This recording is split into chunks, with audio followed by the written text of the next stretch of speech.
Rosalie, may panuntunan ba ang Kamara kaugnay ng paglalabas ng SALN ng mga kongresista? Ella, sa kasalukuyan ay nakabinbin dito sa House of Representatives ang isang resolusyon na naglalayong utusan ng House Secretary General na isapubliko ang Statements of Assets, Liabilities and Net Worth o SALN ng mga miyembro ng House of Representatives. Inihain ng Akbayan Party List noong Setyembre pero nakabinbin pa sa House Committee on Rules hanggang ngayon. Ayon kay House Speaker Bogie D. III, pangungunahan niya ang pagsasapubliko ng SALN kung kinakailangan. Gayunman, mag-uusap-usap pa lang anya ang mga miyembro ng Kamara kung papaano ang magiging panuntunan sa paglalantad ng SALN ng mga kongresista.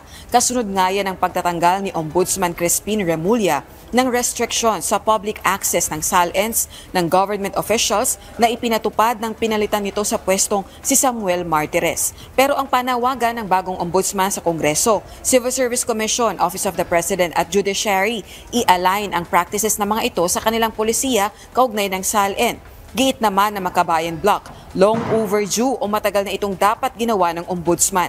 Ayon pa kay House Deputy Minority Leader at ACT Teachers Party List Representative Antonio Tino, tututukan nila ang pagpapatupad ng polisiya. Tututulan din nila ang anumang pagtatangkang binbinin, harangin o pahinain ang public access sa SALN. Hindi rin anya dapat hadlangan ng red tape o technicalities ang transparency.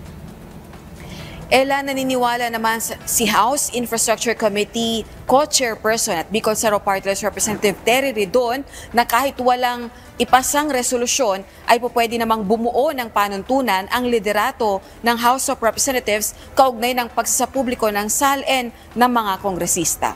Balik sa iyo, Ella. Maraming salamat, Rosalie Coz.